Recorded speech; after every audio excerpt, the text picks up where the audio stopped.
Hey everybody, it's me again, coming at you from Everett, Washington, with another dash cam session. This time driving my wife's car. Took it down to the shop to have a key looked at. Anyway, wanted to talk about doing something different today with the podcast. I'm actually putting some of the YouTube videos on the podcast, the audio anyway, because nobody's watching them. Right? No, there's a few people watching them. It's got like 460 some odd views, something like that. But compared to the podcast, it's got about between 3,000 and 4,000 a month of downloads.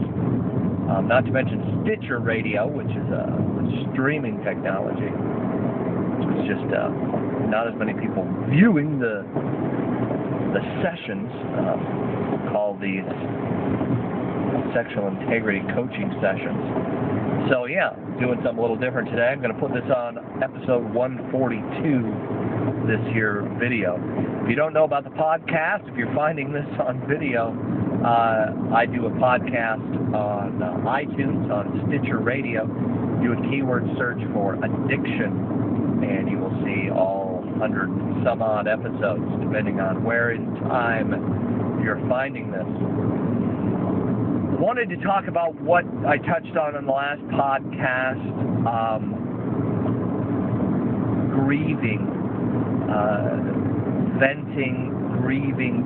When life gets hard, when things start to bust apart, when hurt and pain, emotional pain comes, we grieve, right? Some people grieve, some people just kind of go off. I heard one guy said, you shouldn't judge the way people grieve, Russ. Some people grieve and mourn differently than others. Okay, some people grieve and mourn in a healthy way, and some people don't, right? Like, that's part of addiction. If you hire 5 prostitutes and cheat on your wife when you're hurting, that's not a healthy, right? It's not a healthy way to grieve.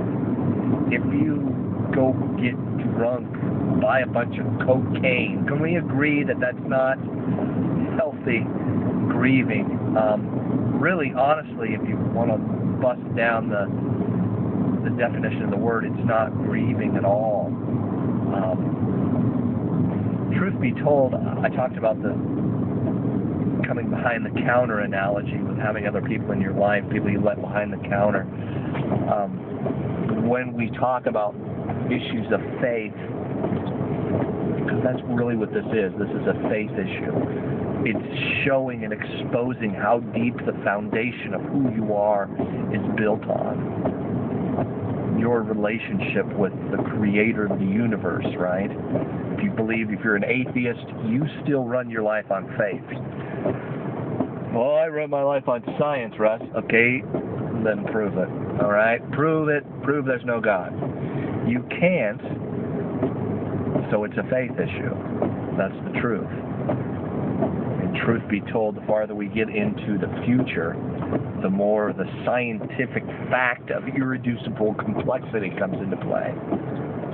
But I'm not going to argue science, although I do believe part of the reason I do believe has to do with science. But truth be told, it is a faith issue. How deep is your faith? What are you built on? What are you grounded on? Where are your roots? Because we're gonna choose a savior when we're hurting, or if we're gonna go to a savior, whether that be a functional savior, idol, a God made with our own hands, or the actual creator of the universe who does love us, who did create us, and knows hardship, pain, and sorrow. I love you guys. Later. Bye.